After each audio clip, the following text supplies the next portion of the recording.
You ever feel your heartbeat in your teeth? It's a hollow, thudding ache that shifts your focus inward until every nerve in your jaw aches with anticipation. That's exactly what happened the moment Karina Ellison slid the HR document across the conference table, her fingers barely grazing the paper's edge before she snapped it into place like a gavel striking down a verdict. I watched the heads of operations swivel in unison, their eyes widening as they recognized the stark, typewritten ultimatum puppied beneath the fluorescent glare.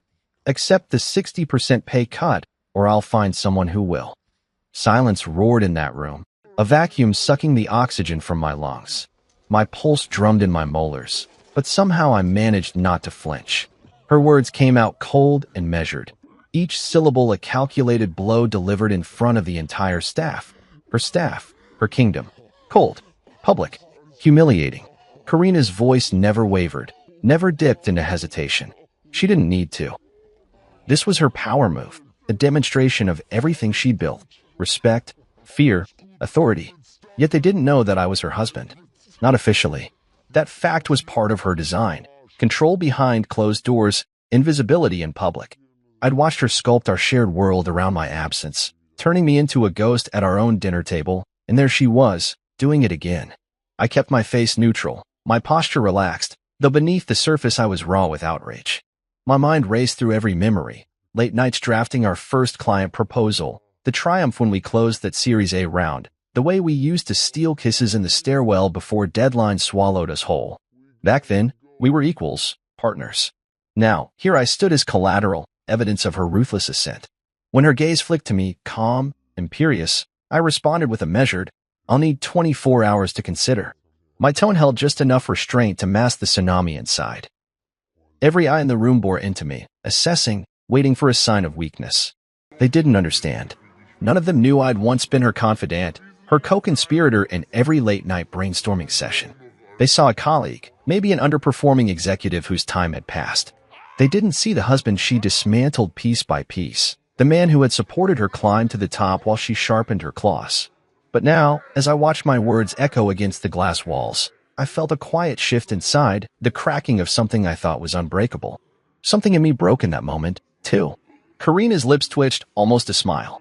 She stood, smoothing the lapels of her tailored blazer, and announced the meeting was adjourned. Around me, chairs scraped back, and a low murmur rippled through the room as colleagues gathered their briefcases and coffee cups. I didn't move. I watched them file past, their conversations hushed, as if they were afraid to disturb the moment's aftermath. Their shocked glances cut sharper than any blade. I allowed myself a slow breath before packing my laptop and notes, every motion deliberate, like a man who wants to show he still controls his own destiny, even if only in that small gesture. When I finally stepped out into the hallway, the corridor lights felt harsh and accusing. I closed my eyes for a split second and pictured Lucas, our 11-year-old, asleep in his room, blissfully unaware that his father was being publicly castrated in the name of corporate strategy. There was anger, yes, but beneath it was a deeper tremor of betrayal, an ache for the life we once shared, for the partnership I believed we had. Yet I knew that path had closed the moment she chose to humiliate me in front of people who would never care if I existed or not. I descended the elevator, pressing the lobby button with an almost violent snap, and as the doors opened, I realized I couldn't go home, not yet. I wasn't ready to face her tonight, to pretend everything was normal over dinner. I ducked into the stairwell instead, my footsteps echoing on concrete, and leaned against the cool wall. My fingers itched for my phone, but I resisted. Instead, I focused on steadying my breath, grounding myself in the moment. I replayed her words, the way she looked at me with that flicker of triumph in her eyes. I'll find someone who will. Someone who would take my place, who would be grateful for scraps. But that wasn't me anymore. The man who sat in that boardroom didn't tremble under her gaze. He didn't cower.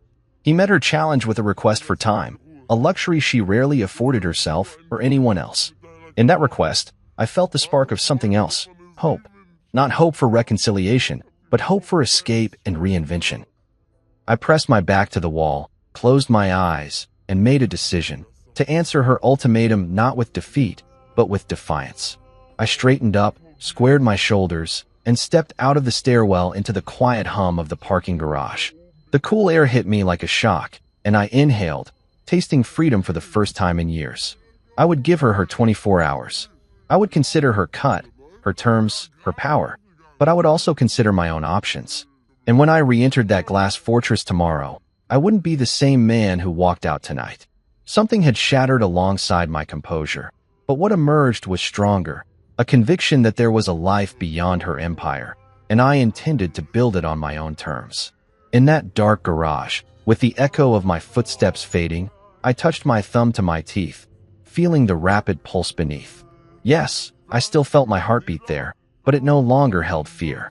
It held determination. I had 24 hours to choose. And I was going to choose me. We were just two names on a startup's payroll back then, Karina and me, young, hungry, and unaware of how ambition can rot the foundation it's built on. Silver Systems didn't have glossy logos or multi-million-dollar contracts at the time. Just a vision and a loft office above a bakery that made the whole place smell like sourdough and dreams. We were a ragtag bunch, chasing cloud infrastructure innovation like it was oxygen, and somehow in the middle of the chaos, we found each other. It started as late-night burrito runs, then turned into stolen kisses by the printer, and before I knew it, we were co-writing code, goals, and a life. Karina was fire, sharp, commanding, impossible to ignore. She saw ladders everywhere and climbed them 2 rungs at a time. I admired that at first. I encouraged it, supported her moves, took notes during pitch rehearsals, edited her presentations, even let her practice telling off underperforming engineers on me just so she'd sound fierce but fair. I wanted her to rise. I never realized she was training herself to rise alone. When she got promoted to VP of HR, I celebrated like it was my own win.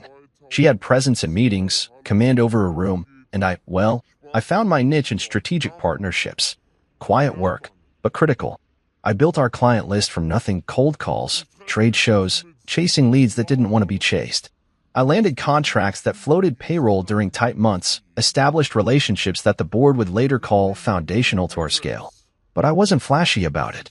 I wasn't on magazine panels or featured in Forbes' Next 100. I didn't need that.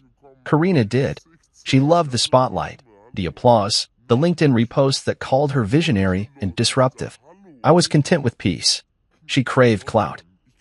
And somewhere along the way, she stopped seeing us as partners and started seeing me as a prop, a placeholder, a man behind the curtain. We moved into a townhome in Rosegate once bonuses started to roll in. I remember the first night there, standing in the kitchen while Lucas napped upstairs, and she walked in wearing her silver-branded fleece, eyes sparkling from a company-wide presentation she'd just delivered. "We're building something huge," she whispered, arms wrapping around my waist. Together. I believed her. Foolishly. Because even then, the cracks had begun. She didn't ask how my meetings went anymore. She missed dinner twice a week for executive strategy calls and slowly replaced our shared calendar with her own. Our conversations drifted from personal to professional and then stopped altogether. At work, she stopped looking at me like I was her person. She looked at me like an asset, useful, but expendable. I should have spoken up. Should have pulled the ripcord when I started noticing the small humiliations, the time she corrected my report in front of the junior staff instead of waiting till we got home, or when she forgot to loop me in on a major contract negotiation even though the client had been mine. But I didn't. I told myself it was temporary, that the pressure would ease, that she'd remember we were on the same team. That boardroom meeting proved otherwise. After she slid that document across the table, with its ice-cold demand for a 60% pay cut and a threat of replacement, I replayed every compromise I'd ever made for her. Every sacrifice that now sat neatly buried under her empire. This wasn't a moment of miscommunication. This was who she had become, and who she expected me to become: silent, compliant, replaceable. I drove home that day on autopilot, gripping the steering wheel tighter than necessary, the taste of humiliation still sour in my mouth. Our neighborhood looked too pristine, too polished for what I was feeling, like reality refused to match the storm inside me. I pulled into the driveway and just sat there for a moment, engine idling, watching the soft glow of our living room lamp filter through the blinds. When I stepped inside, Lucas was on the floor building a Lego version of something that looked like Silver's office. He looked up and smiled. "Mom said you were in a big meeting." He didn't know. He couldn't. And that innocence punched me harder than anything she'd said.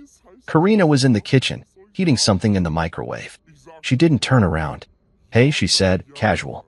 like she hadn't tried to publicly amputate my career just a few hours earlier. I wanted to shout, to demand an explanation. But instead, I stared at her back, at the way she moved with such certainty, like her world was untouched by the damage she left in mine. "You ambushed me today," I said finally.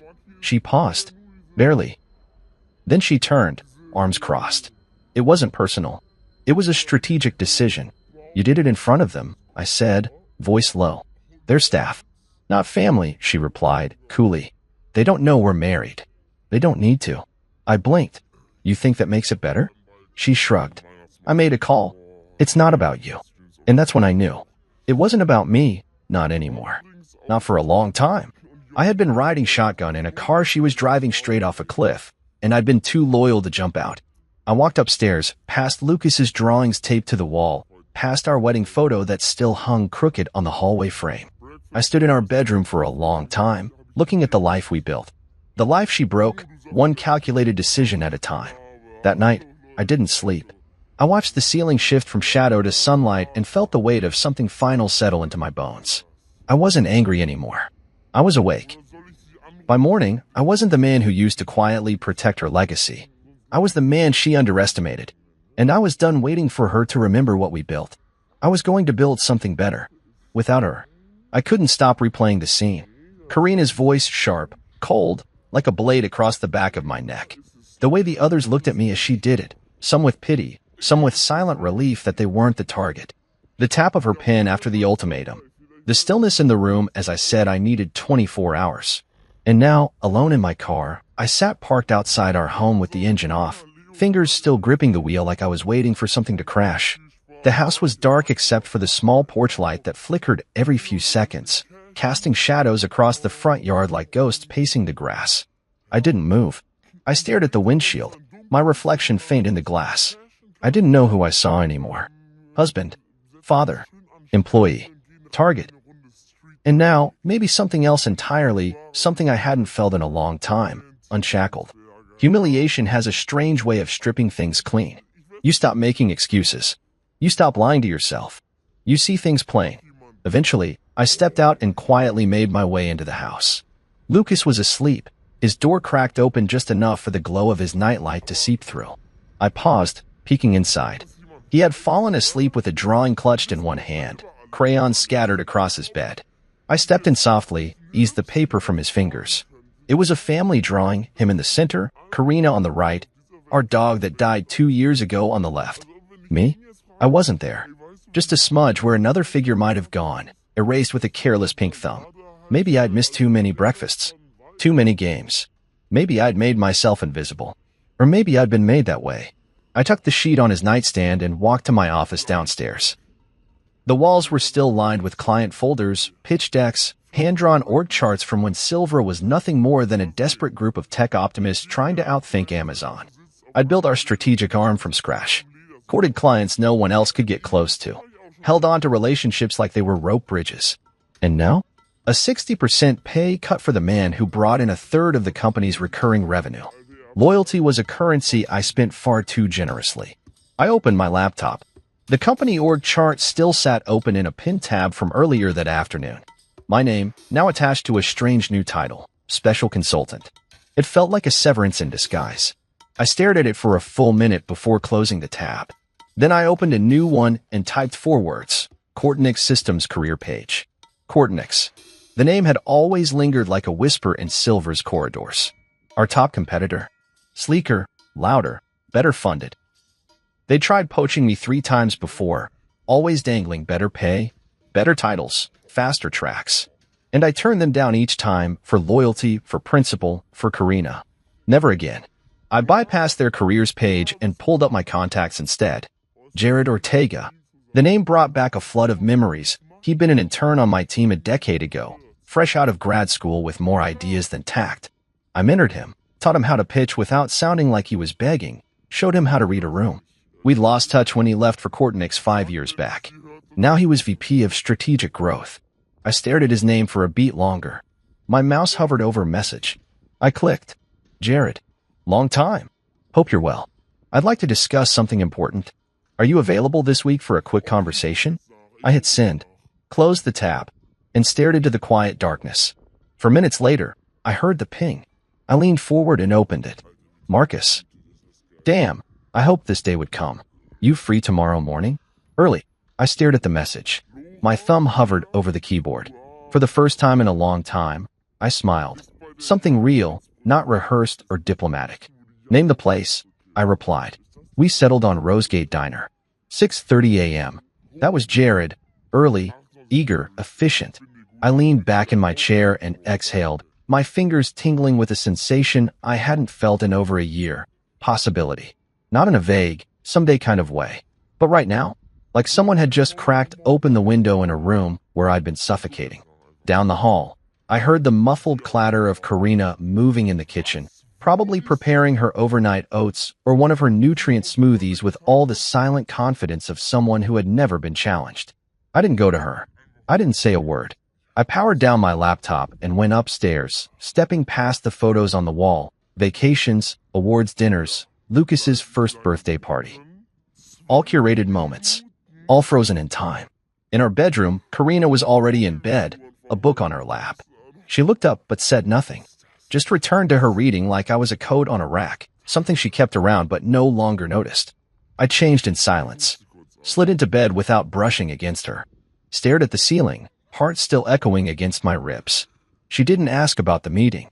She didn't ask how I felt. She never did. And tomorrow, I would meet with the man she once laughed off as junior talent. I would sit across from someone who remembered what I taught him, not just about business, but about loyalty and grit. And I would listen to what he had to offer, not out of desperation, but with intent. I'd given Silvra everything. I gave her everything. Now, it was time to give something back to myself. Across the bridge, a new chapter was waiting. And this time, I would walk in with both eyes open. The Rosegate Diner hadn't changed since I'd last been there 5 years ago. Same cracked leather booths, same flickering neon sign above the counter, and the same waitress, Gloria, who moved like she had owned the place long before the actual owner ever signed a lease. It was the kind of place people came to disappear into routine. But that morning, before the sun even touched the rooftops, I wasn't here for routine. I was here to end one chapter and begin another. Jared was already seated when I walked in, grinning like a man who'd just found a winning lottery ticket. He stood up to hug me. Marcus, he said, slapping me on the back. I swear, I've pictured this moment more times than I'd admit to HR. I chuckled, easing into the seat across from him. I see Kortnix hasn't taken the charm out of you. Just polished it, he said, then signaled to Gloria without even glancing at the menu. Coffee for both. Black, right? Some things never changed. I leaned back, studied him a little. He'd filled out, his jaw sharper, his suit better tailored, his voice steadier. He looked like a man who finally owned the rooms he used to sneak into. And yet there was still that hint of awe in his eyes when he spoke to me, like I was the guy who pulled him out of his own shadow. Maybe I had. But today, I wasn't his mentor. Today, we were equals. So, I said, folding my hands. Let's talk. Jared didn't waste time. He pulled out a manila folder and slid it across the table. The irony wasn't lost on me. 2 days ago, my wife had done the same thing, with threats tucked behind every sentence. But this folder? It hummed with opportunity. Senior Director of Strategic Growth, he said. 180 base. 30% bonus potential. Full benefits. Signing bonus that'll make you forget you ever got downgraded to consultant. And more importantly, he leaned in, lowering his voice. We'll fast-track you to VP in 6 months, maybe less, if even half your former clients follow you. I blinked. That's generous. No, he replied. That's overdue. I opened the folder. Neatly printed offer letter, compensation package, NDAs, standard onboarding forms. But what caught my eye wasn't what was in the folder, it was what wasn't. No non-compete clause, I said aloud. Jared nodded. We don't need it. You're not just a name on a resume. You're the reason deals close. People trust you. And trust doesn't come with an expiration date. I sipped my coffee, letting the words settle. I meant in my current contract, I clarified. Silvra. Karina had it removed last year. Said it would give me more flexible. He raised an eyebrow. You serious? I pulled out my phone, tapped through a few PDFs, and turned it toward him. Page 11. No non-compete. No client solicitation clause. No IP restrictions. Jared whistled low. She thought you'd never leave. She was wrong. He tapped the table, smirking. You know they'll try to drag you through the mud anyway. I nodded. Let them. I've bled for that company. The files I built, the trust one earned, the clients I signed, they weren't handed to me. They weren't gifted because I married into power. I earned them, and I won't lift a finger to steal a single one. You won't need to, he said. They'll call you. They'll ask where you are. They'll follow because they want to, not because you ask. The waitress brought our food. I hadn't even realized I was hungry until the smell of eggs and toast hit me. Jared took a bite, then pointed at the folder. So? You in? I didn't answer right away. I picked up the pin he'd placed neatly beside the packet. It felt heavy in my hand, not just from the metal, but from what it symbolized. Not revenge, not ego, but self-respect. After being buried in Karina's shadow, after being turned into a convenient pawn in her strategic ambitions, here was a chance to step back into the light. I signed. Jared raised his coffee mug. To new beginnings. To freedom, I said. We ate in silence after that, the kind that only exists between people who understand the gravity of a moment. As we left the diner, the sky had begun to brighten, soft streaks of orange cutting through the dawn. I climbed into my car, folder in hand, and sat there for a long moment. Not because I was unsure, but because I felt weightless. Like the tension I'd been carrying in my chest for the past 2 years had finally lifted. When I got home, the house was quiet. Karina's car was gone. Early meeting, no doubt. She didn't ask where I'd gone, didn't check to see if I came home last night, didn't seem to care that we hadn't spoken since the HR ambush. I went to my office, closed the door, and pulled up the Silver Employee Handbook, the one I'd helped write. It was all still there, pages of policies, clauses, protocols, but none of it applied to me anymore. I was untethered.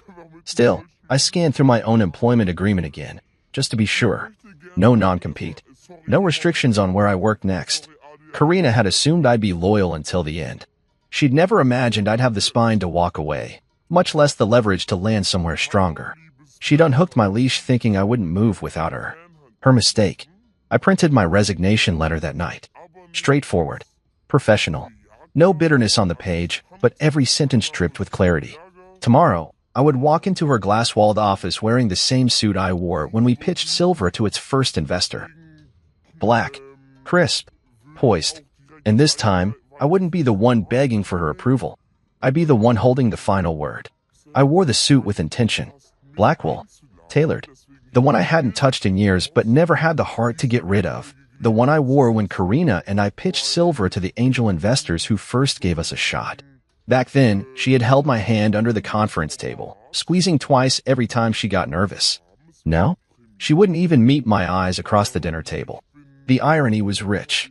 I adjusted my cufflinks in the mirror, took a long breath, and walked out the door. The drive to Silver was quiet.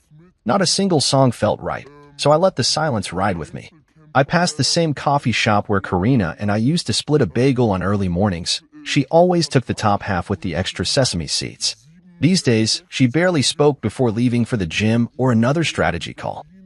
Somewhere between ambition and titles, we stopped being a team. When I stepped into the building, I nodded at reception, then rode the elevator to the executive floor. My heart didn't race. No tremble in my hands. Just a strange calm, like I was walking into a funeral I'd already grieved. The doors opened and there she was, behind the glass wall of her office, back straight, pen in hand, dissecting some document like it owed her an apology. I knocked once. She looked up, surprised to see me. Marcus, she said flatly. I thought you were taking the day. I'm here to make a decision, I replied, stepping inside and closing the door behind me. She gestured without standing. Go ahead. I placed the resignation letter on her desk. No preamble, no apology, just the truth in 12-point calibri. She didn't reach for it, just stared at it like it might explode. Then she leaned back in her chair, arms crossing slowly. You're making a mistake, she said. No, I replied. I'm making a choice. There was a flicker behind her eyes. Surprise, maybe, or something closer to irritation. She wasn't used to being challenged, especially not by me. You're walking away from 14 years, she said. I nodded. 14 years where I made this company millions. 14 years where I stayed loyal even when it cost me time with my son, cost me my peace. Her tone hardened. You're not going to find another role in this market at your level. Not with your compensation expectations. Not with this economy. I smiled then. Just a little. Actually, I already have. That made her blink. Just for a second. The mask cracked. Where? Kortenix, I said. Calm. Direct. And there it was, the moment she lost control. Her body went rigid. Her fingers curled around the edge of the desk like she was holding onto the ground beneath her. Kortenix, she repeated, as if the name itself was a betrayal. They offered what I'm worth. What I should have been worth here. Her voice dropped. You do realize we'll sue. I reached into my leather folder and dropped the Kortenix offer letter beside my resignation. No non-compete. No IP conflicts. No client solicitation. You forgot to protect the one person you thought would never leave. The silence was heavy. She flipped through the Kortenix contract, her eyes scanning the terms. I watched her lips press into a thin line. The woman who once used to say, "We make a great team," now calculating exactly how she lost a partner, personally and professionally. I removed the non-compete to give you room to grow, she said tightly. No, I replied. You removed it because you thought I'd never use it. Her jaw clenched.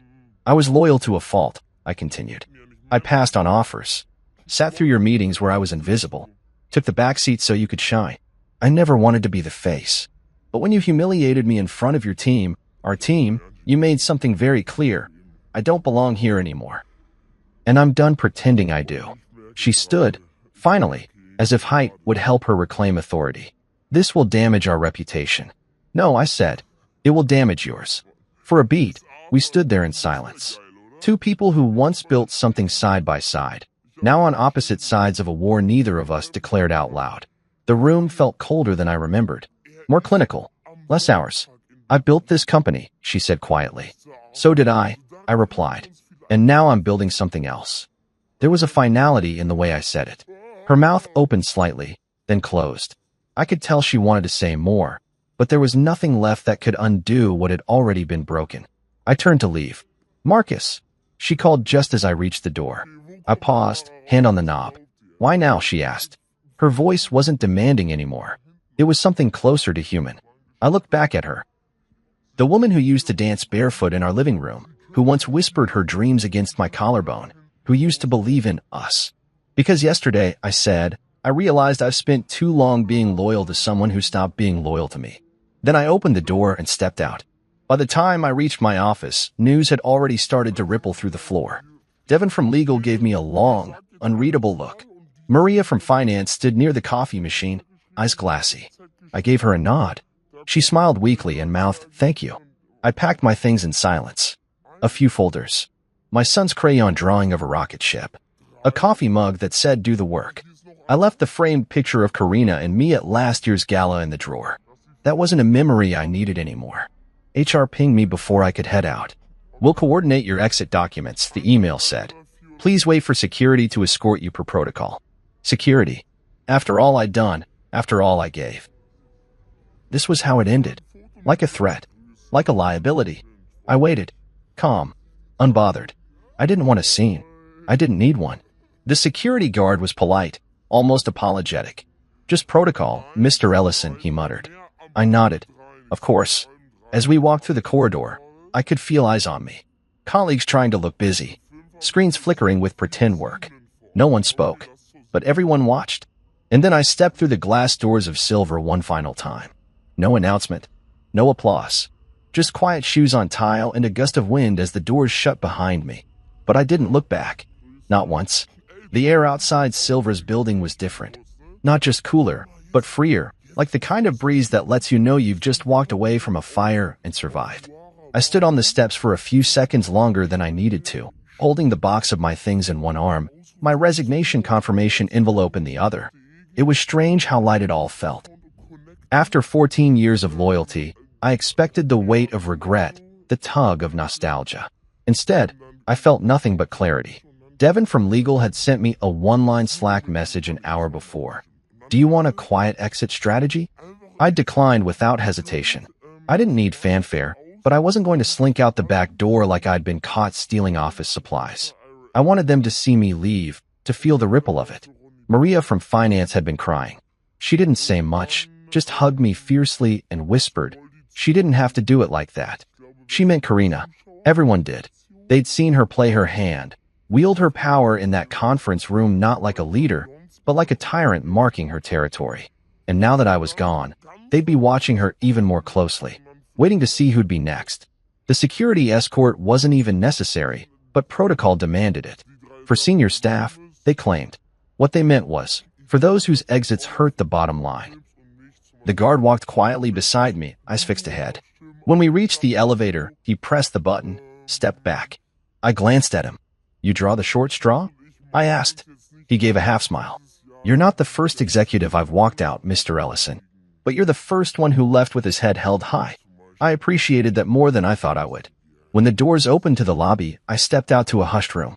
Receptionists paused mid-call. Interns pretended to scroll through emails they weren't reading. I walked across the marble floors I used to help mop in the early days when we couldn't afford cleaning staff, back when Karina and I shared a desk and a single dream. Now she had an entire corner office, and I had the one thing she couldn't reclaim: my name, my value, and the trust of every client I'd ever worked with.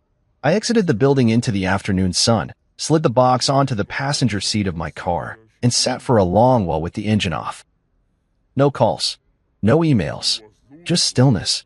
Then, almost like clockwork, my phone lit up.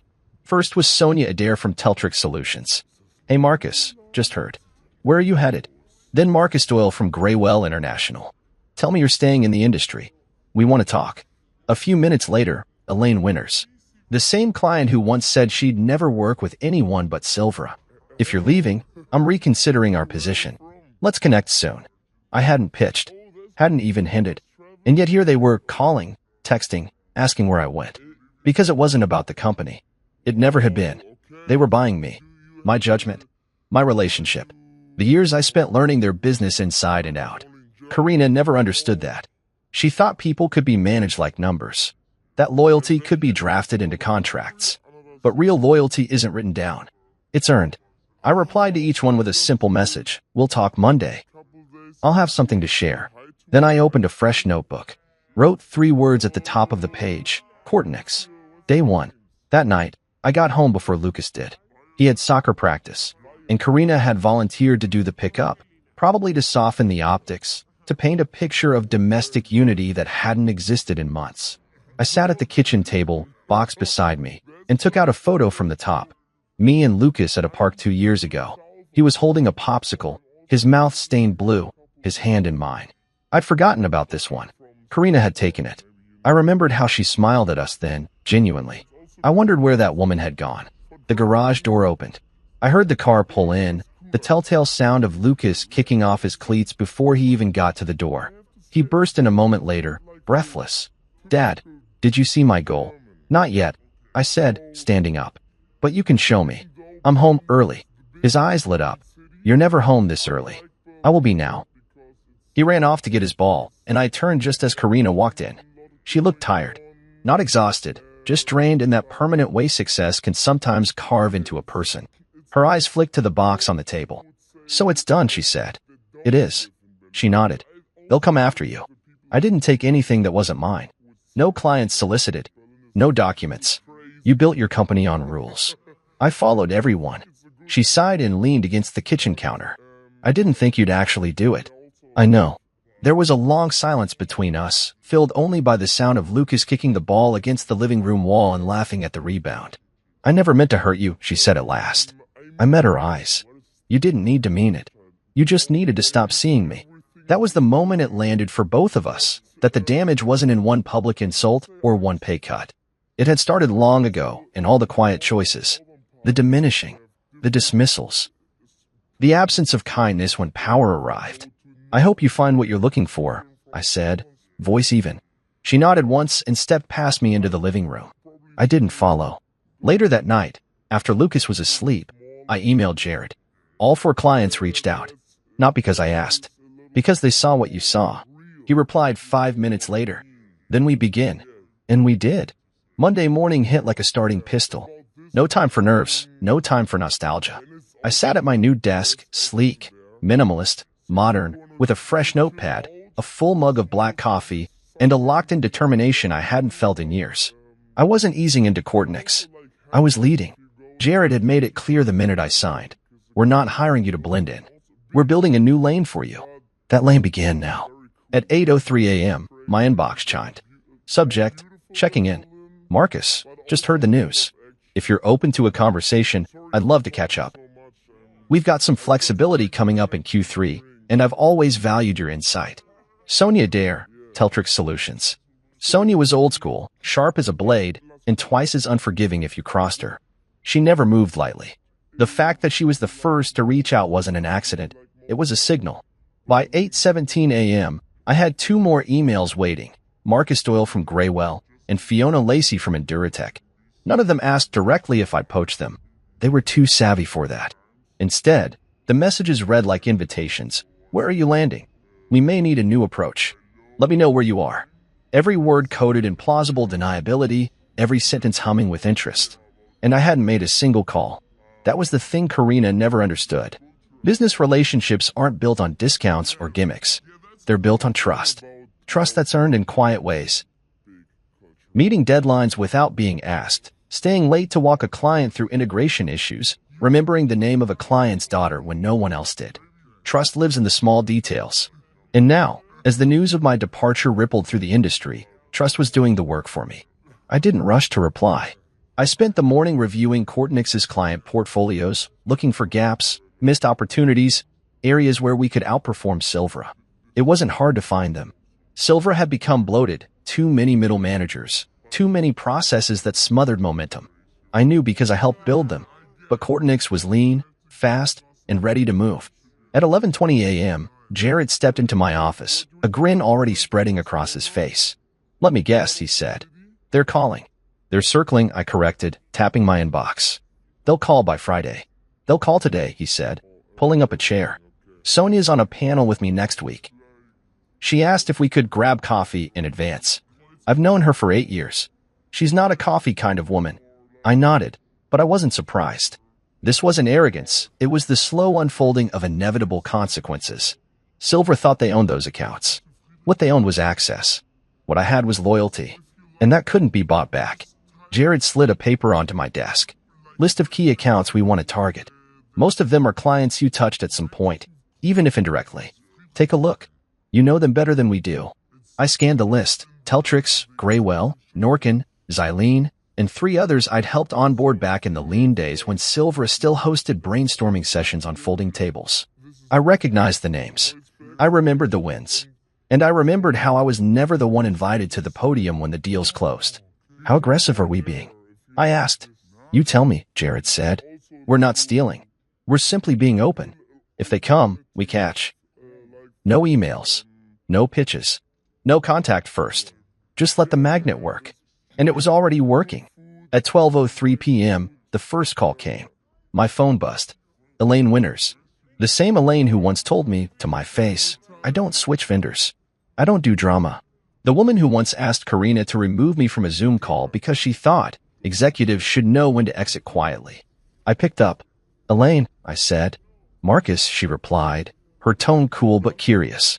You landed somewhere yet? I have. Courtnix. Yes. There was a pause. Good. I've been waiting for a reason. A reason. That's what I had become, a reason to reevaluate, to reconsider, to realign. We talked for 6 minutes. She asked questions about Courtnix's roadmap, stability, ethics. I answered clearly, honestly, with no attempts to sell her. When we hung up, I didn't press. I didn't follow up. I didn't need to. At 2:12 p.m., Marcus Doyle followed. By 4:47 p.m., I had 6 meetings on the calendar, all requested. None initiated by me. I leaned back in my chair, watching the soft glow of sunset stretch across the Courtnix skyline view, an office without tension, without judgment, without silent warfare tea. When Karina came to pick him up, she paused in the doorway. You're home early, she said. I work somewhere that values balance, I said, not looking up from the drawing Lucas had taped to the fridge. She didn't respond. As they left, Lucas turned back and whispered, Can we hang out again Wednesday? Count on it, I said. I closed the door and stood there for a long moment, the house quiet, the evening light soft and forgiving. I'd spent years thinking that victory was about holding the high ground, staying loyal, waiting to be recognized. But real victory? It was having people remember who you were when you're no longer in the room. And they were remembering now. It was a Thursday night. Late. Lucas had just gone to bed, and I'd finished replying to a last batch of emails, quiet ripples from the growing wave of client shifts. The numbers were speaking for themselves. Kortnick's weekly growth metrics were starting to mirror Silver's losses. Even Jared, usually calm and smooth, was starting to wear a look I hadn't seen before. Hunger. The kind of hunger that came from watching years of waiting finally start to bear fruit. I just set my phone down when it rang an unknown number, local area code. I stared at the screen for a second before answering. "Marcus Ellison," I said. There was a pause. Then, "Marcus, it's Harland Royce, the CEO of Silver Systems." I stood without realizing it, one hand bracing the edge of the kitchen island. I hadn't heard his voice in months. Even when I was still with the company, Harland was one of those appear-once-a-quarter leaders, only visible when there were cameras or crises. Apparently, this was both. "Evening, Harland," I said evenly. "Didn't expect to hear from you." "I'd like to speak man-to-man," he began, his tone diplomatic, controlled. I could practically hear the legal department sitting behind him, nodding silently. "All right," I replied, walking to the living room window. "I'm listening. This situation with your departure, it's escalating more than we anticipated." "I didn't escalate anything. That's not what I meant." He cleared his throat.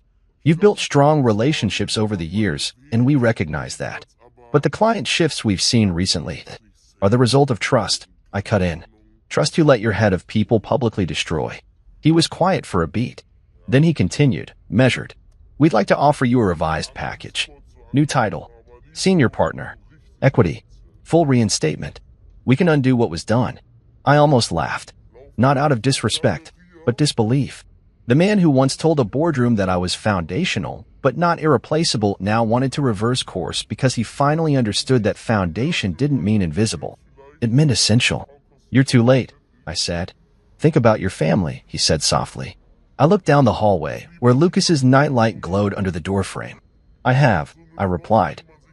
I thought about my son asking why his mother yelled at me in front of the entire staff. I thought about the mornings he saw me leave before sunrise and come back after dark. I thought about the way he stopped drawing me in family portraits because I was always at work. "Marcus, I gave everything to Silvera," I continued. "I built departments from scratch, held clients when your systems were failing, brought in the kinds of contracts that paid for Karina's entire HR restructuring. And when I needed dignity, just dignity, you gave me silence. Until the numbers dropped. We didn't realize. You didn't care," I said, sharper now.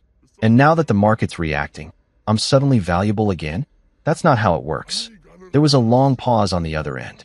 Then, finally, "Is there anything we can say to make this right?" I looked out the window, watching the streetlights flicker across the pavement. I thought about the peace I'd felt walking into Kortnick's each day. The respect in Jared's voice when he asked for my opinion. The way my calendar finally had room for my son. I thought about the meetings I'd had that week alone. 7 clients already transitioning.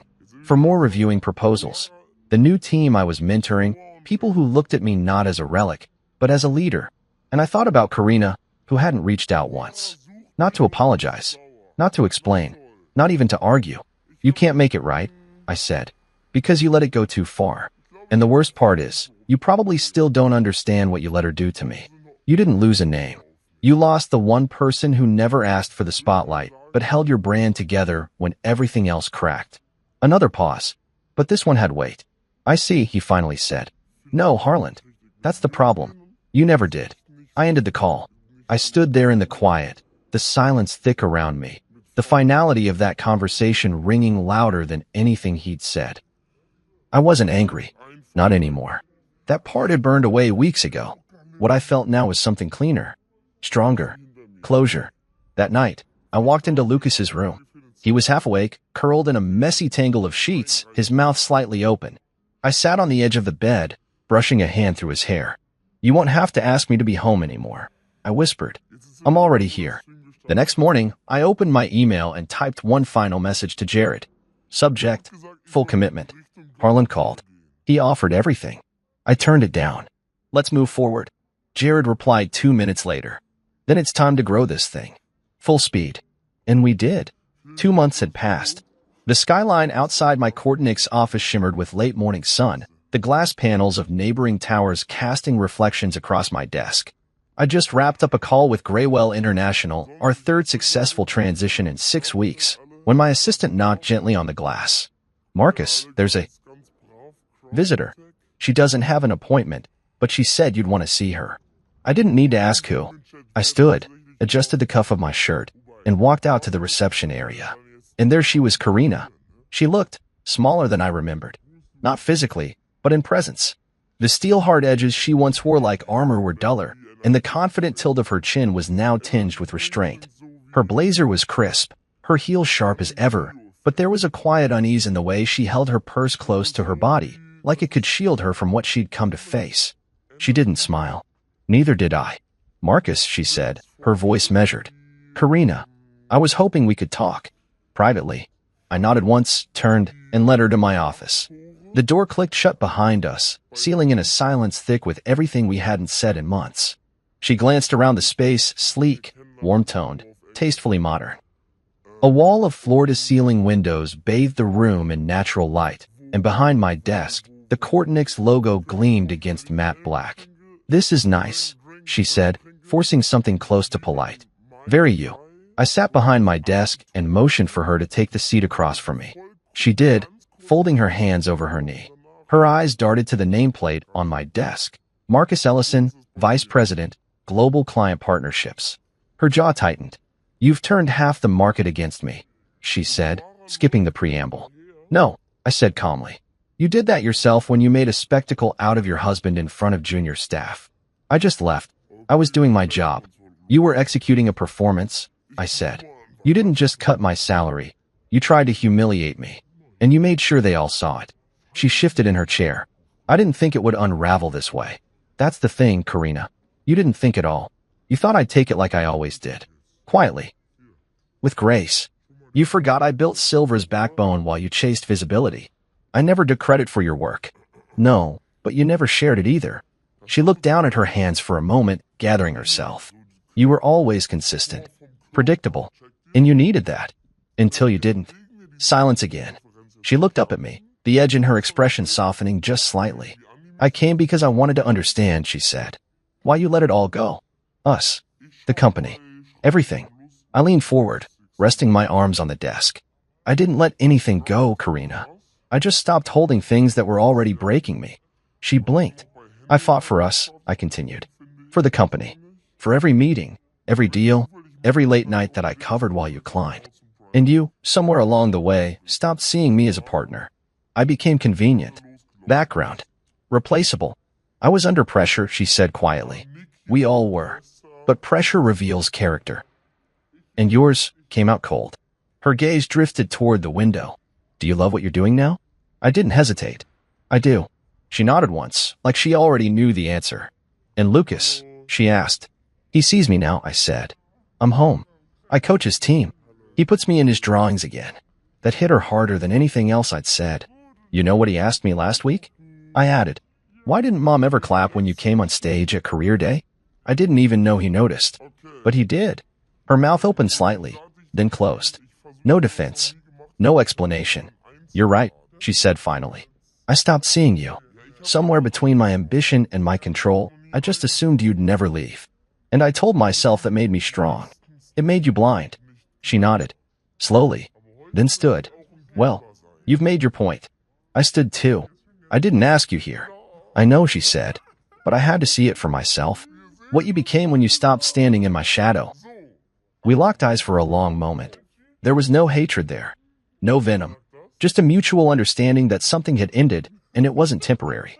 You were always meant for more, she whispered. I stepped back. You just didn't want me to have it. She took a shaky breath and walked to the door. As her hand touched the knob, she turned once more. Goodbye, Marcus. Goodbye, Karina. She left without another word. The door clicked shut behind her. I sat back down, the quiet settling around me. But this silence didn't ache. It didn't feel like a void. It felt earned. Peaceful. Right. And outside, the city continued to move, deals waiting, clients calling, my future wide open. She had walked into my office thinking I might look back. But I was already facing forward. A full year had passed. 12 months since I walked out of Silver Systems with a box in my hands and my reputation intact. 12 months since Karina's voice echoed through that glass-walled room. delivering a threat wrapped in corporate language. And now, sitting at the head of a wide walnut conference table in Kortnix's downtown headquarters, I realized something. I hadn't once looked back. Not out of stubbornness. Out of peace. Final numbers from Q2, Jared said, sliding a folder across to me. We're up 27% over last year. That includes the Teltrix account, Graywell, Xylene, and now Enduratech. I opened the folder and let the numbers speak for themselves. Every name in that report had once been a silver client. Every deal was one I had either originated, nurtured, or saved when others had fumbled it. But I hadn't poached a single one. I hadn't needed to. Trust is gravity. It pulls the right people toward you once the mask slips from those they thought they could rely on. Maria now ran our partner analytics division. Devin led our compliance team. Both had followed me from Silvera. Not with bitterness, but with resolve. They saw what I had endured. They saw what Karina did. And when the opportunity came to build something different, something ethical and quietly powerful, they didn't hesitate. Kortnix hadn't just gained clients. It had gained culture. I closed the folder. Let's keep going. No press. No victory laps. Just results. Jared grinned. You ever gonna let yourself enjoy this? I'm enjoying it, I said. I just don't need to scream about it. Later that evening, I left the office while the sun still hung low over the skyline. My car was already idling in the underground lot, another silent courtesy from the assistant I once doubted I needed. I learned something in the last year. Freedom doesn't always come from revenge. Sometimes, it comes from routine. From walking into a place every day where you're respected, not questioned. From leaving early enough to make it home in time for dinner. Lucas was waiting in the kitchen when I walked in. Soccer cleats on the table, a half-eaten granola bar in his hand, and a grin smeared with peanut butter. Coach Ellison, he declared, we've got practice tomorrow. Wouldn't miss it, I said, ruffling his hair. He was taller now, more confident. And for the first time since the divorce papers had been quietly filed and finalized 6 months ago, I saw how much calmer he was. Less anxious, less confused. The absence of tension in the house had made room for growth, in both of us. He ran off to get his ball from the yard, and I stepped out to the porch, phone in hand. An alert popped up on my screen. Silver stock down 17% following quarterly loss. HR department undergoing restructuring. There was a picture embedded in the article, Harlan looking stiff behind a podium, his tie slightly crooked, and beside him, an empty chair. Karina had stepped down a few months earlier, citing personal growth goals. Translation: she'd been pushed. The industry wasn't stupid. When 4 major clients walked within 90 days of my resignation, it raised eyebrows. When 2 of her own staff followed me to Kortnix, it raised questions. When the media caught wind of her HR decisions and the mysterious reclassification of her own husband, it became a liability. And me? I didn't comment. I didn't retaliate. I didn't even post a cryptic LinkedIn update. I just kept building. Because real payback isn't noisy. It's dignified. It's being so focused on what you're creating that you don't have time to burn down what you left behind. Dinner that night was simple: grilled chicken, roasted carrots, and a salad Lucas mostly picked around. We laughed about a joke his coach told, and when he went to bed, I sat by the window with a glass of wine and the soft buzz of contentment settling around me. I thought about everything Karina had once meant to me, everything we tried to build together, and how she had weaponized the very thing we created. But I also thought about what came after. The morning sun through Kortnix's floor-to-ceiling windows. The way Maria teared up during our team retreat when she said, "It's nice to work somewhere that feels human again." The late-night pitch meetings with Jared where we built strategies off instinct, not ego. The emails from clients who said, "We trust you to lead this." Karina's voice was gone from my life now. Her silence was louder than any apology would have been. But her absence didn't sting. It was a gift. Because the truth is, I didn't need her to fall for me to rise. I didn't need Silvera to burn to prove I'd been fire all along. I just needed to walk away and remember who I was before I started shrinking to fit her spotlight. I took a final sip of wine and looked out at the stars peeking through the dark. Then I picked up my phone and opened a blank note. Reminder to self. Leadership isn't loud. Dignity doesn't beg. Loyalty, when abused, becomes clarity. Trust will follow the person, not the brand. The best payback is peace. I closed the phone, set it on the table, and turned off the lights. Tomorrow would come, and I was ready.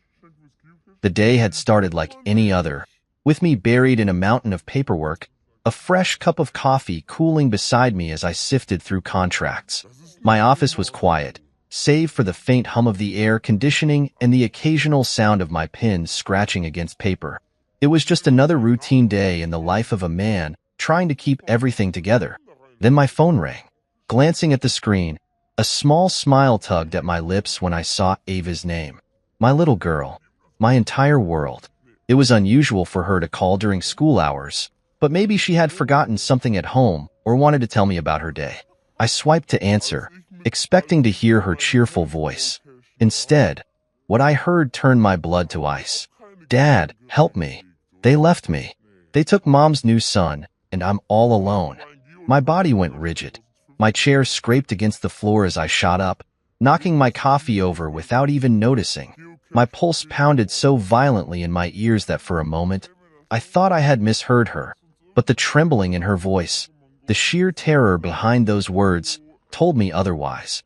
"Ava, where are you?" My voice came out sharper than I intended, laced with fear. "At the park. The big one near Mom's house." "Daddy, please come," she sniffled, trying to be brave, but I could hear the quiet hiccups of a child holding back sobs. I was already grabbing my keys, my mind spinning. How could this have happened? Had they really just left her? My hands shook as I ended the call and immediately dialed Laura, my ex-wife, the woman I had once trusted with my daughter's safety. She picked up after a few rings, her voice filled with amusement.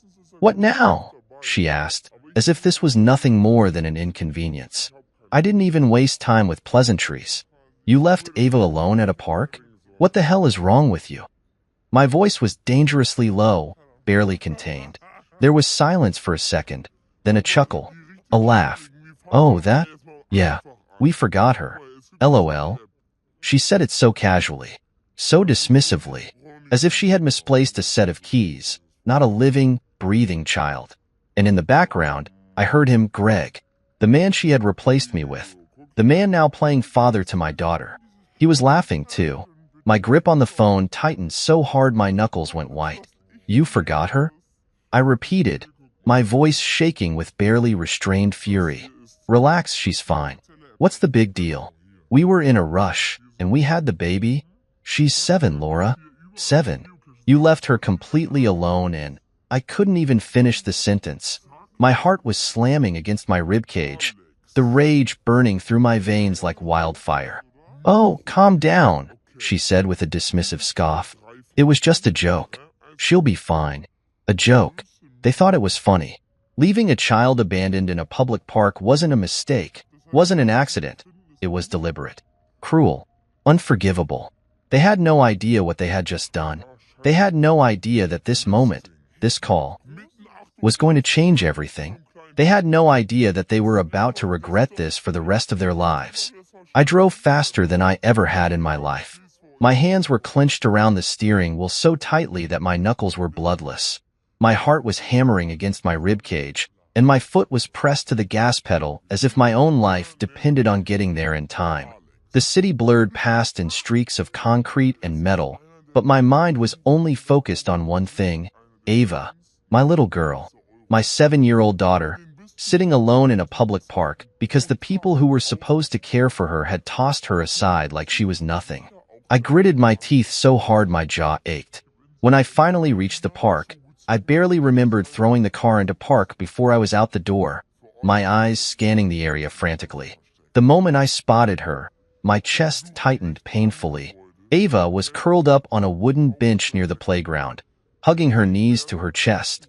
Her small shoulders were shaking, and even from a distance, I could see the way her face was blotchy from crying. A kind-looking older couple sat nearby, glancing around as if they were looking for someone. Probably the parents of the abandoned child they had found. Ava lifted her head, and the second her big, teary eyes landed on me, she bolted off the bench and ran straight into my arms. "Daddy!"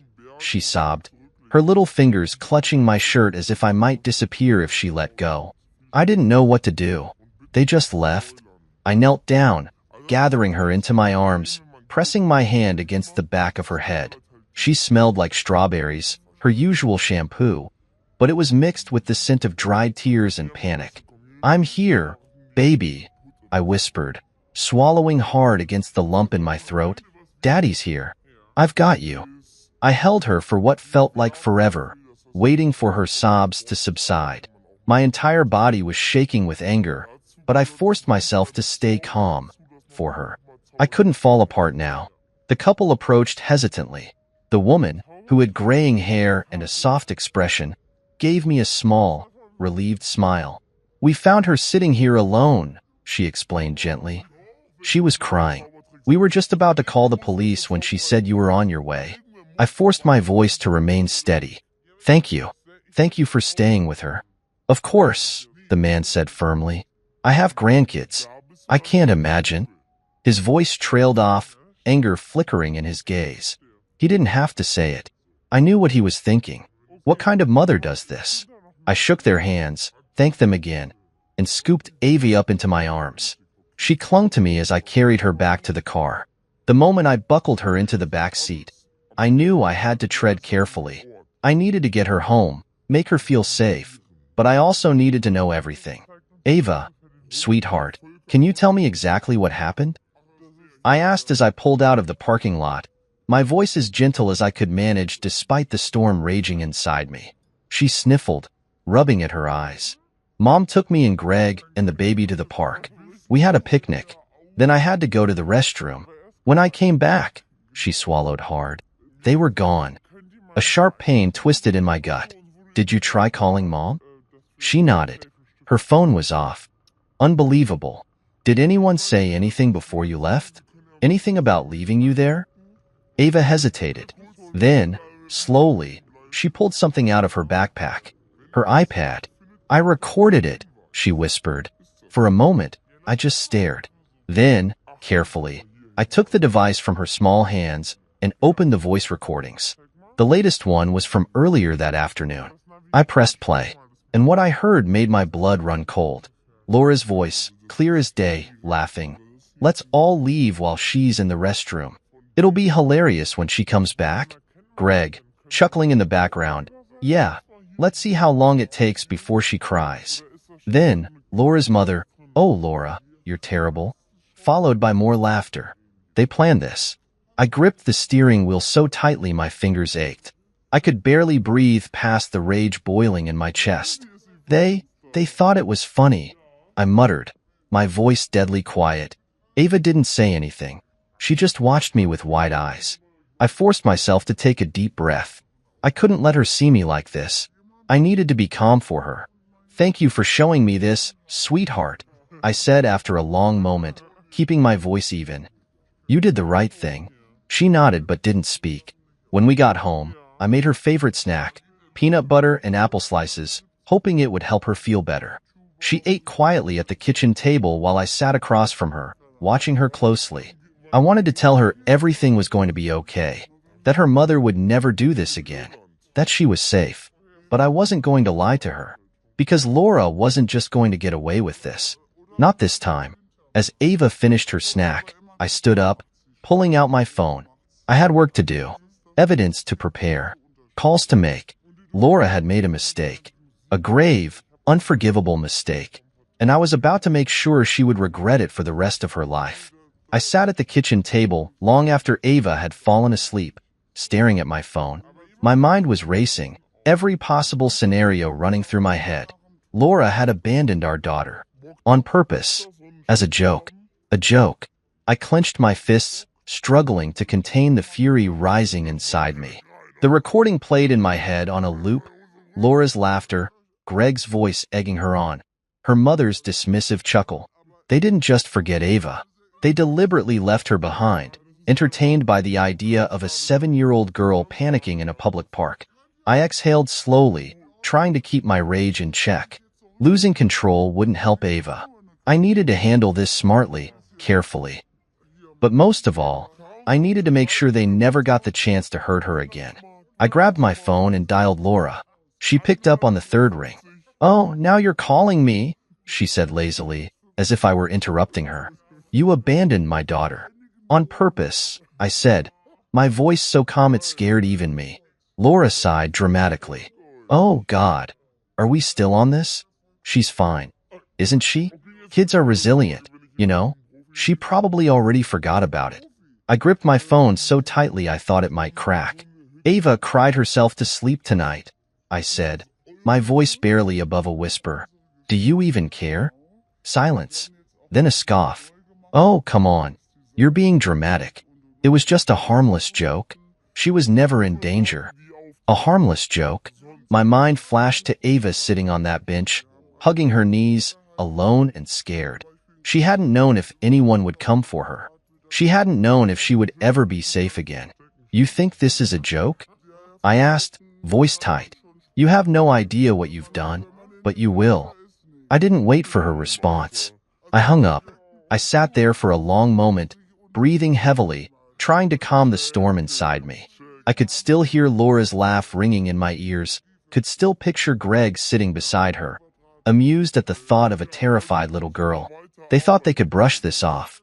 They thought there wouldn't be consequences. They were wrong. The next morning, Ava was quiet at breakfast. She pushed her cereal around with her spoon, eyes downcast. She hadn't brought up what happened again, but I could tell it was still sitting heavy in her chest. Sweetheart, I said gently, sitting across from her. You know what happened wasn't okay, right? She nodded slowly but didn't look up. I guess I wasn't important enough for them to remember, she said in a small voice. The words hit me like a sledgehammer.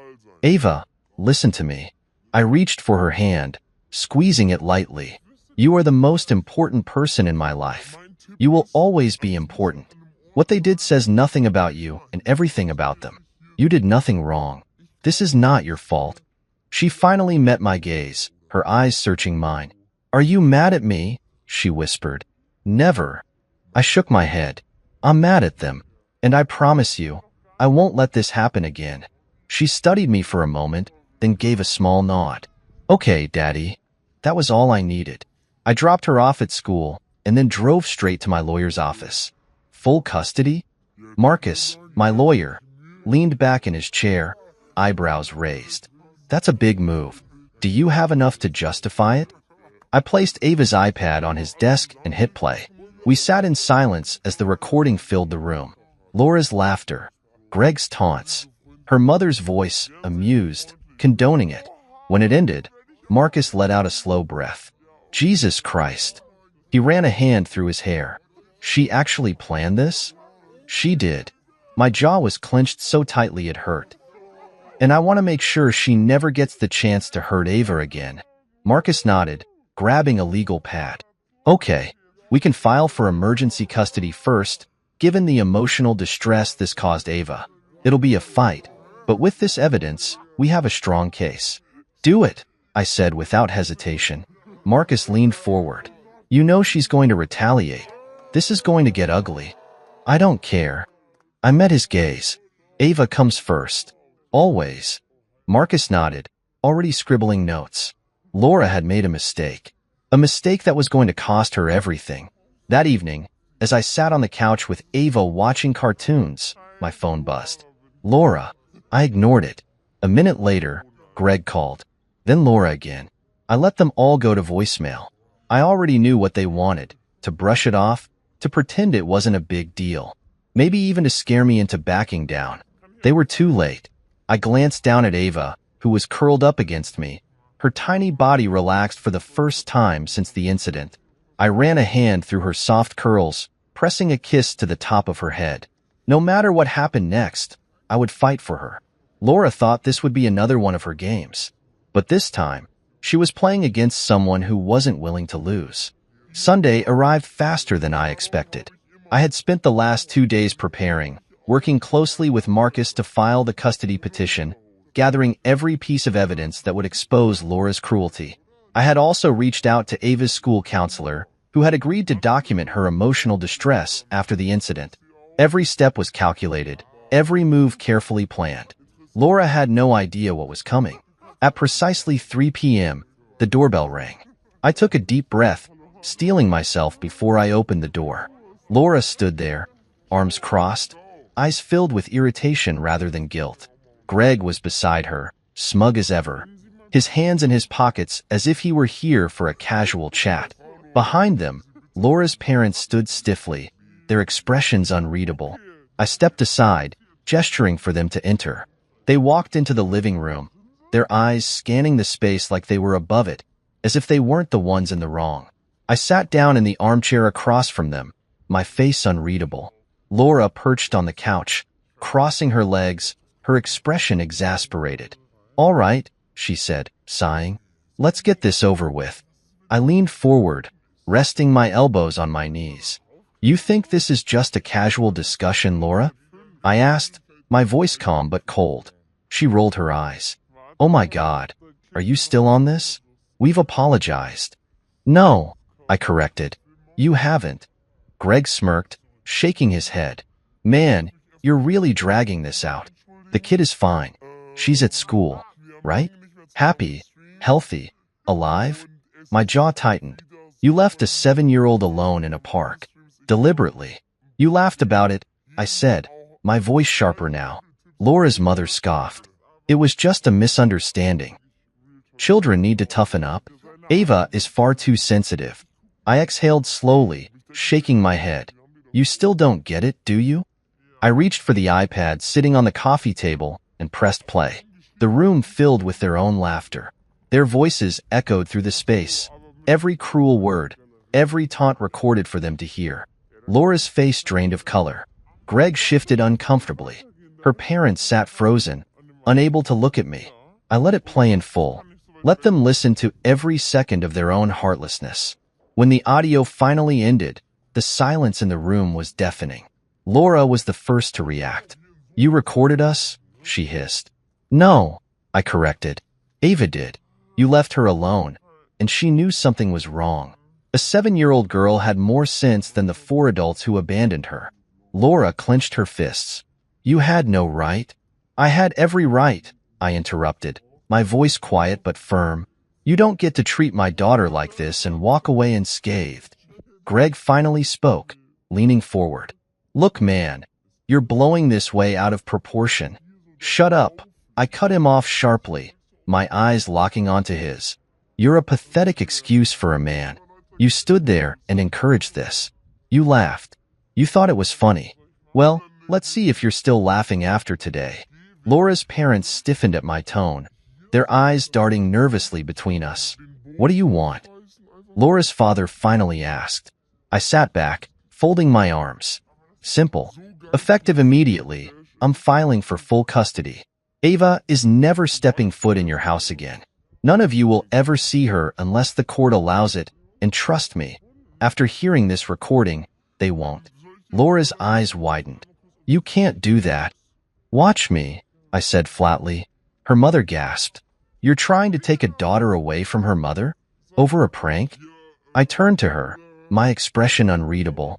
A prank is hiding behind a door and saying boo. A prank is putting salt in someone's tea instead of sugar. What you did was cruelty. You deliberately abandoned a child for entertainment. That's not a prank. That's neglect. Laura's breathing had picked up. "You can't take her from me," she said, her voice shaking. "I'm her mother." "You're supposed to be," I replied. "But you've made it clear that your new family matters more to you than your own daughter." Greg scoffed.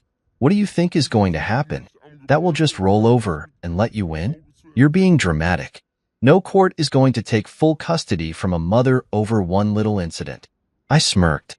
"You'd be surprised how much weight evidence holds in family court." Laura's father stood up, furious. "You can't ruin our daughter's life over this. Be reasonable." "Reasonable?" I repeated, standing up as well. "You're asking me to be reasonable when your daughter left my child abandoned and then laughed about it?" Laura's mother grabbed her purse. "We're leaving," she said, tugging her husband toward the door. Greg and Laura stood too, but before they could reach the exit, I spoke again. "Oh, one more thing," I said, making them pause. "You should probably warn Greg's clients.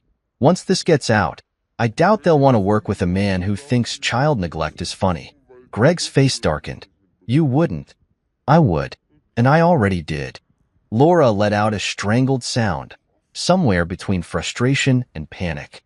"You're going to regret this," she seethed. "No," I said coolly. "You are."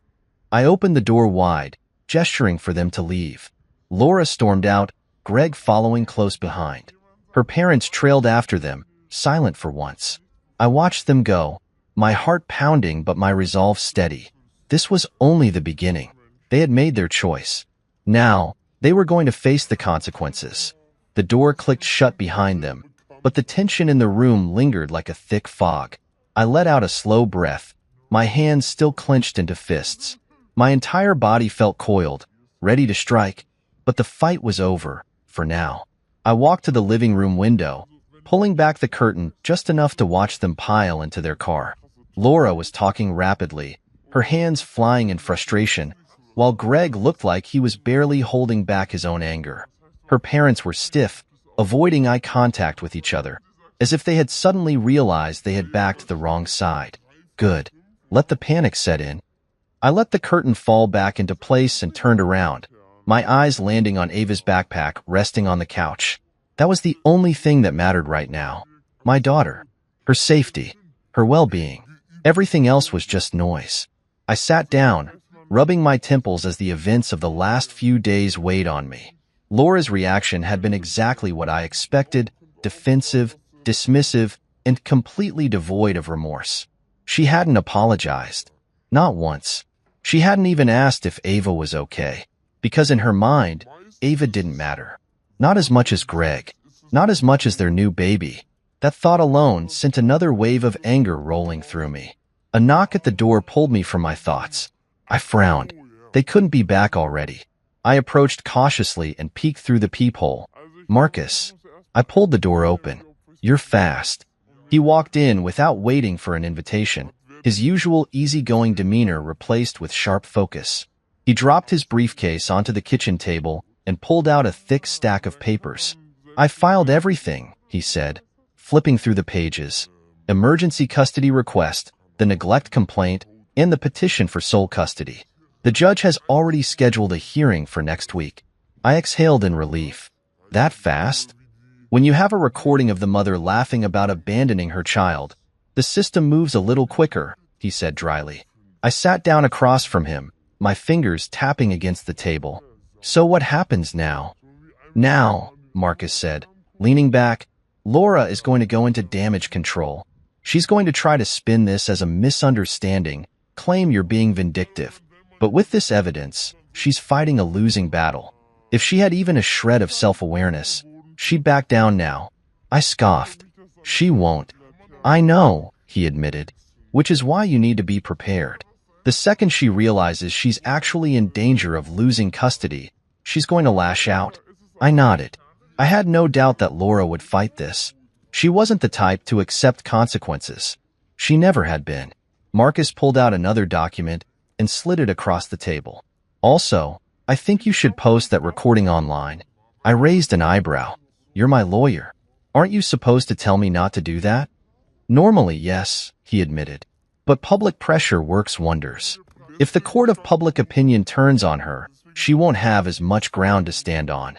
I hesitated, my fingers brushing over the paper. Ava's voice played in my mind. I guess I wasn't important enough for them to remember.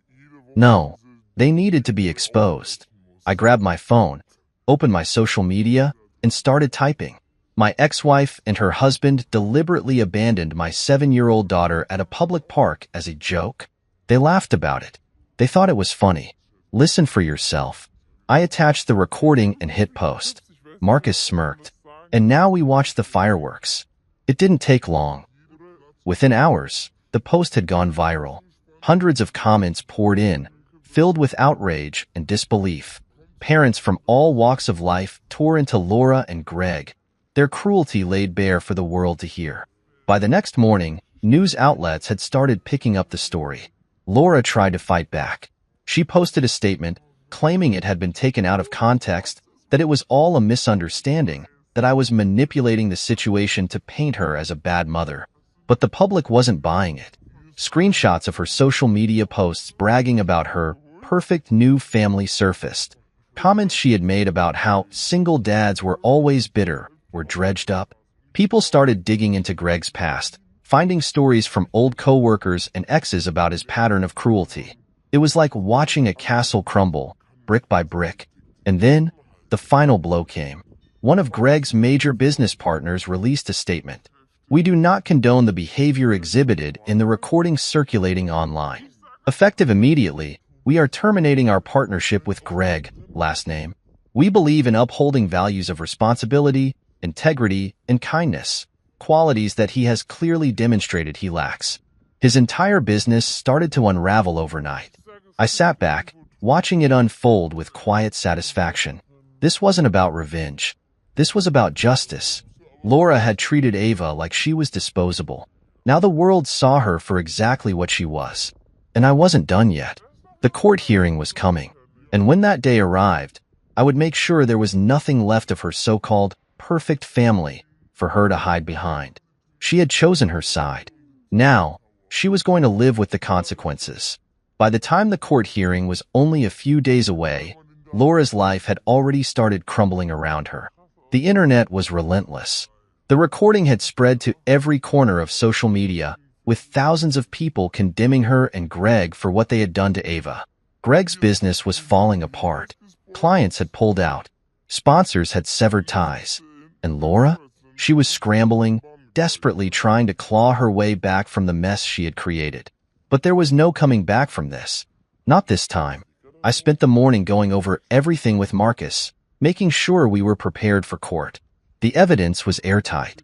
The recording alone was damning, but we also had statements from Ava's school counselor, a psychologist who had assessed her emotional distress, and even a written testimony from the elderly couple who had found her at the park. Laura had no idea what was coming. As I was finishing up some paperwork, my phone buzzed. Laura. I let it ring. A few seconds later, a text popped up. Laura, we need to talk. Now. I stared at the message for a long moment before typing a response. Me? There's nothing left to say. Her reply was instant. Laura, I know you're angry, but we can fix this. We don't have to go to court. Let's be adults about this. I scoffed. Adults? She hadn't acted like an adult when she abandoned our daughter. She hadn't acted like an adult when she laughed about it. Now, when she was finally facing the consequences, she wanted to be adults about this. I didn't respond. A minute later, my phone rang again. This time, it wasn't Laura. It was Greg. I hesitated before answering. What do you want? I said flatly. There was a pause. Then, to my surprise, he sighed. Look, man, this is getting out of hand. I almost laughed. You're just realizing that now? I get it. Okay? You're pissed. You want payback. But do you really want to destroy Laura's life over this? She did that to herself. Greg was silent for a moment. Then he let out a frustrated breath. All right, fine. You hate her. I don't blame you. But let's talk about Ava. Don't you think she needs both parents? She needs parents who love her, I said, my voice cold. Not ones who think she's a joke. It was just a mistake. It was a choice, I interrupted. She made her decision. Now she has to live with it. Come on, man, Greg said, his voice growing desperate. There's got to be something you want. A deal, a settlement. Name your price. You think this is about money? I nearly laughed. You think I'd sell my daughter's safety for a check? Greg was quiet. We're done here, I said and hung up. I stared at the phone for a moment, shaking my head. They still didn't get it. This wasn't about revenge. This was about protecting my daughter. And nothing, not money, not apologies, not empty promises, was going to stop me from doing that. That evening, I sat with Ava on the couch, watching one of her favorite cartoons. She was curled up beside me, her small hand resting on my arm. Daddy? She asked, her voice soft. Yeah, sweetheart? She hesitated. Do I have to go back to Mom's house? I swallowed hard. No, baby, you don't. She let out a small breath of relief, then turned her attention back to the screen. At that moment, I made a silent promise to myself. No matter what happened in court, no matter what Laura tried to pull, I would never let Ava feel unsafe again. Ever. Laura had chosen her new family. Now, I was choosing mine. The courtroom was colder than I expected. The air conditioning hummed softly above us, but the tension in the room made the chill even sharper. I sat at the long table, my fingers interlocked, my body still as a statue, yet my pulse drummed in my ears. Beside me, Marcus adjusted his tie, flipping through a thick binder of documents. Across the aisle sat Laura, her face pale but her posture defiant. Greg wasn't here. That told me all I needed to know. He had abandoned ship the moment it started sinking. Good. She had tried calling me 3 more times the night before. I hadn't answered. She had sent a dozen messages, shifting between anger, desperation, and fake regret. I hadn't responded, because today wasn't about her. It was about Ava. The judge walked in, a tall man with graying hair and a no-nonsense expression. He took his seat, adjusting his glasses as he surveyed the courtroom. The bailiff called the case, and the judge's eyes landed on Laura first. Ms. Carter, I see you are contesting Mr. Reynolds' petition for sole custody. However, based on the evidence provided, I find it necessary to hear an explanation before we proceed. Laura stood, smoothing her blouse, her hands visibly shaking. Your Honor, I admit there was an unfortunate incident, but it has been completely blown out of proportion. My ex-husband has taken a single mistake and turned it into a weapon to take my child from me. Marcus let out a small breath beside me, the kind that said, "Here we go." The judge nodded. And what is your version of events? Laura shifted slightly, forcing a smile. It was meant to be a harmless prank. We thought it would be funny. You thought it would be funny? The judge's tone hardened. To abandon a 7-year-old child in a public park? Laura faltered. Well, when you say it like that, how should I say it? The judge asked, raising an eyebrow. Laura opened her mouth, then closed it. Silence. I could almost hear her scrambling in her mind, searching for a way to spin this, but there was nothing she could say that would make her actions sound reasonable. Marcus stood. Your Honor, with your permission, I'd like to present Exhibit A. The judge nodded, and Marcus walked to the evidence table, setting down Ava's iPad. He pressed play, and then the courtroom was filled with Laura's laughter, Greg's voice chuckling beside her, her mother's voice dismissing it as harmless fun. The judge listened intently, his face unmoving as the full recording played. When it ended, the silence in the courtroom was deafening. Laura's face had gone completely pale. She was breathing heavily, as if realizing for the first time how damning her own words were. The judge leaned forward. So, Ms. Carter, do you still believe this was a harmless prank? Laura swallowed. I didn't mean. Yes or no, Ms. Carter? Her voice was barely above a whisper. No. The judge turned his gaze toward me. Mr. Reynolds, I assume you have further evidence to present? I nodded. Yes, Your Honor. We have statements from Ava's school counselor, as well as a psychologist who evaluated her distress following the incident. Additionally, I have witness testimonies from the couple who found her abandoned at the park. Marcus handed over the documents. The judge flipped through them, nodding slowly. This is damning evidence, Miss Carter, he said, looking back at her. I'm struggling to understand how you believe this was appropriate behavior for a mother. Laura's hands clenched at her sides. I love my daughter. You have a strange way of showing it, the judge replied, unimpressed. Laura's voice cracked. I didn't mean to hurt her. But you did, I said, speaking for the first time. My voice was calm, but the weight of my words filled the room. You did hurt her, and you laughed about it. Laura's lips parted as if she had a response, but nothing came. The judge exhaled slowly, setting the documents aside. The court takes child neglect very seriously, Ms. Carter. Your actions displayed a severe lack of judgment and an alarming disregard for your child's emotional well-being.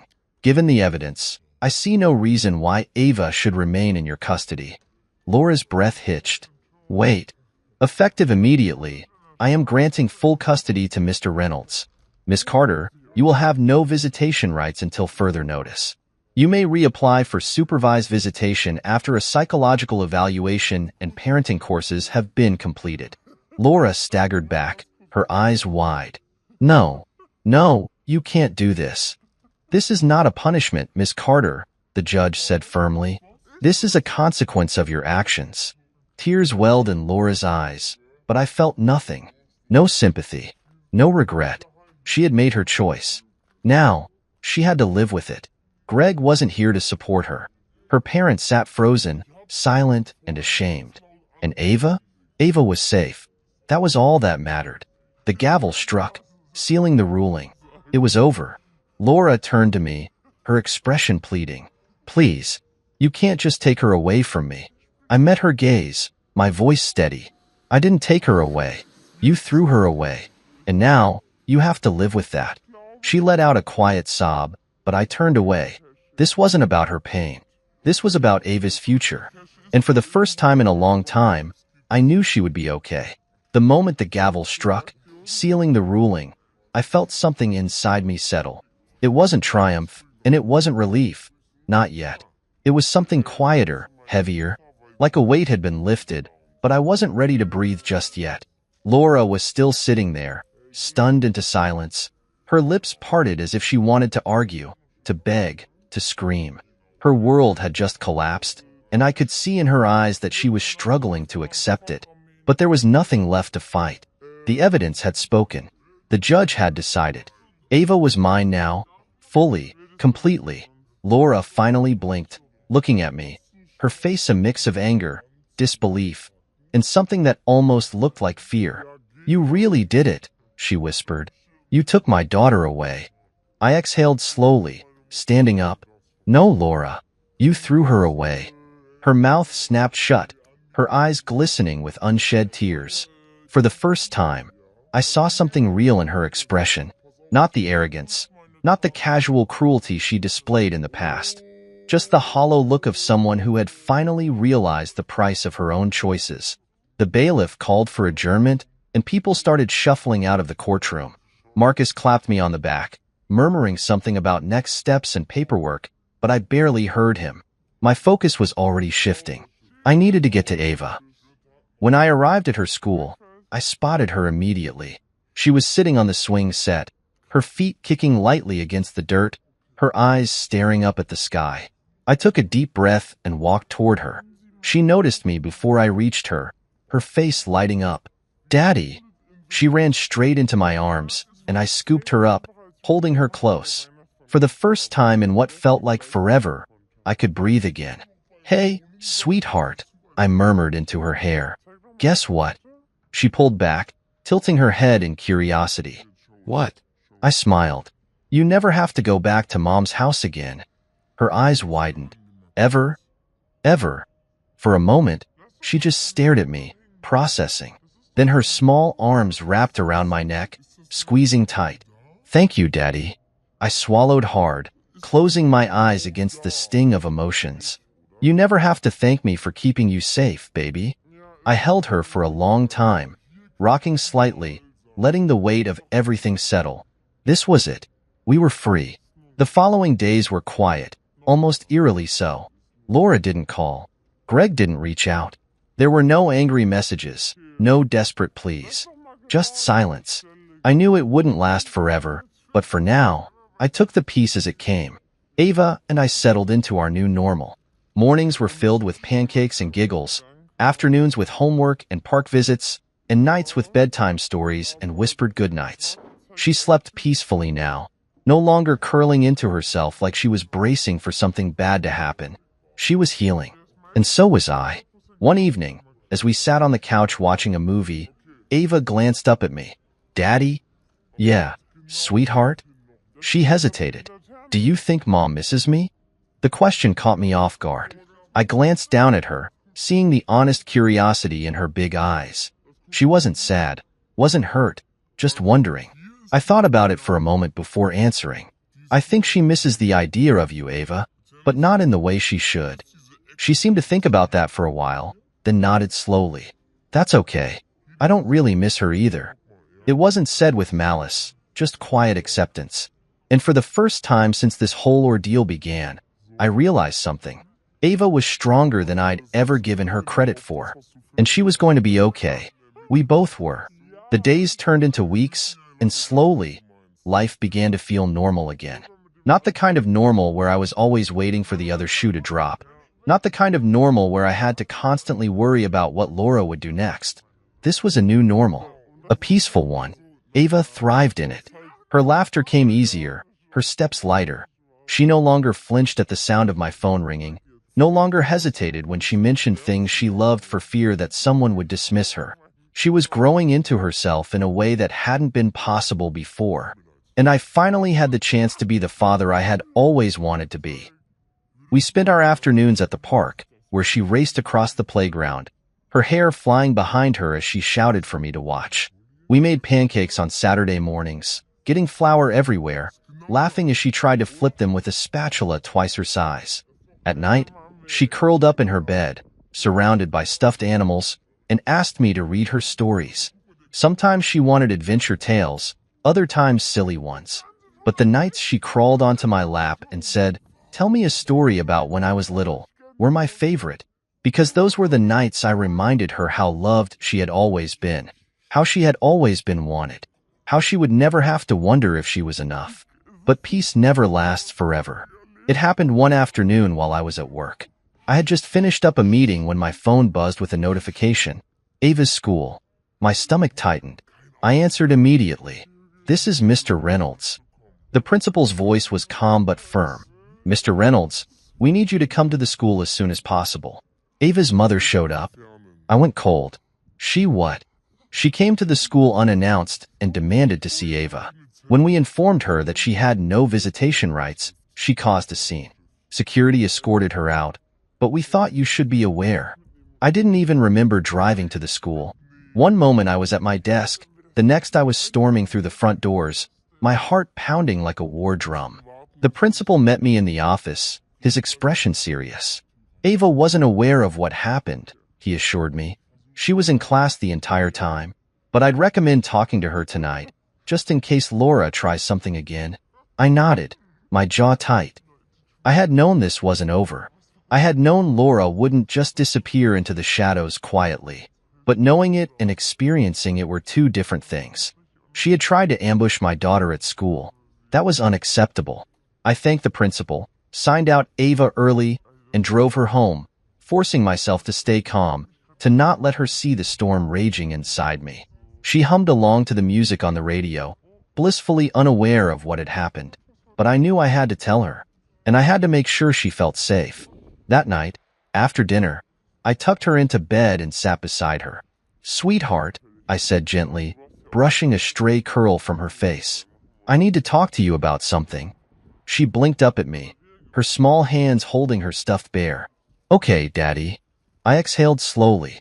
"Mom came to your school today." Her little face scrunched up. She did, I confirmed. "But the school told her she wasn't allowed to see you, and she had to leave." Ava was quiet for a moment, thinking. "Why did she come?" she finally asked. I chose my words carefully. "I think she doesn't like that she lost custody, and now she's trying to act like nothing happened." Ava hugged her bear closer. "Is she gonna try to take me?" The fear in her voice nearly shattered me. "No," I said firmly. "She can't. The court made sure of that, and I will never, ever let anything happen to you."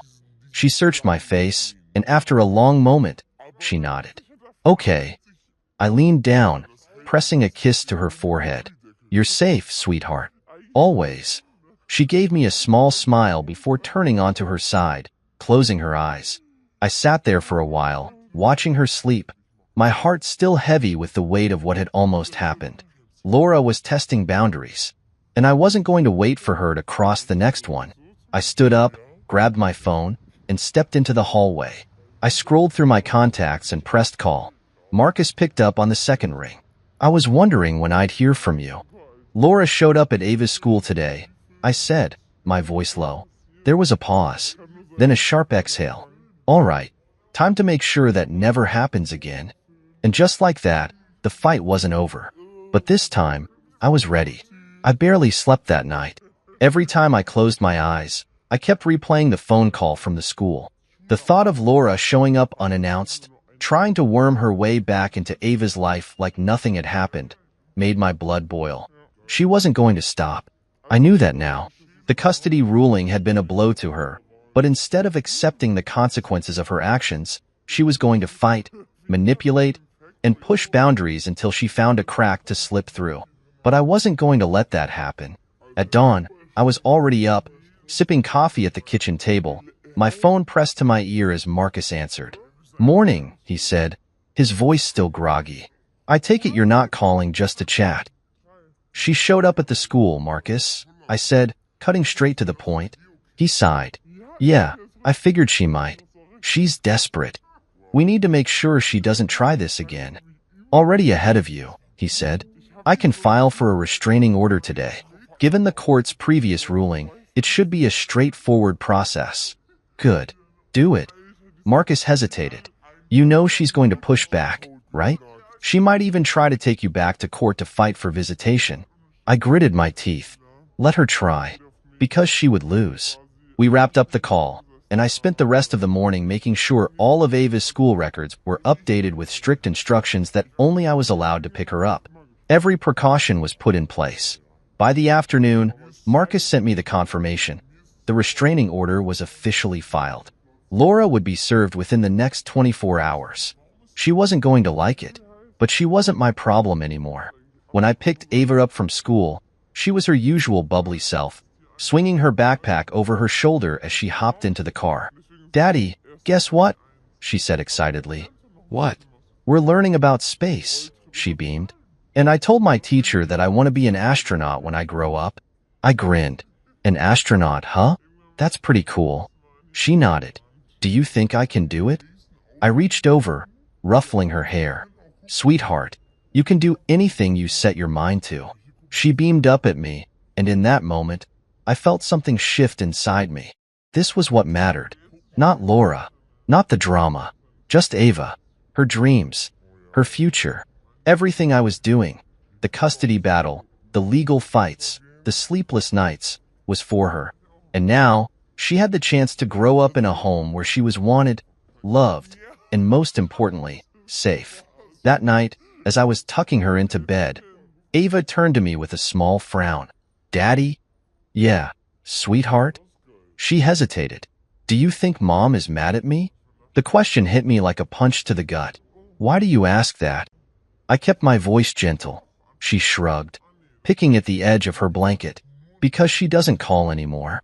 I sighed, sitting on the edge of her bed. "Sweetheart, your mom. She's not mad at you. But sometimes, people make bad choices, and they have to deal with the consequences." She was quiet for a moment before she whispered, "Do you think she's sad?" I thought about it. Maybe. But Laura wasn't sad for the right reasons. She wasn't mourning the loss of her daughter. She was mourning the loss of control. But that wasn't Ava's burden to carry. "I don't know, baby," I said honestly. "But what I do know is that you don't have to worry about it. That's my job, okay?" She nodded, biting her lip. "I just don't want anyone to be sad." My heart squeezed. Even after everything, she still had the kindest heart. I leaned down and kissed her forehead. "You just focus on being happy, sweetheart. That's all that matters." She gave me a small smile, then yawned, snuggling into her pillow. "Good night, Daddy." "Good night, Ava." I turned off her lamp and stepped into the hallway, my heart heavy but sure. Ava was safe. She was healing. And no matter what Laura did next, I would always be there to protect her. Because that's what real parents do. They don't abandon their children. They fight for them. And I would fight for Ava every single day for the rest of my life.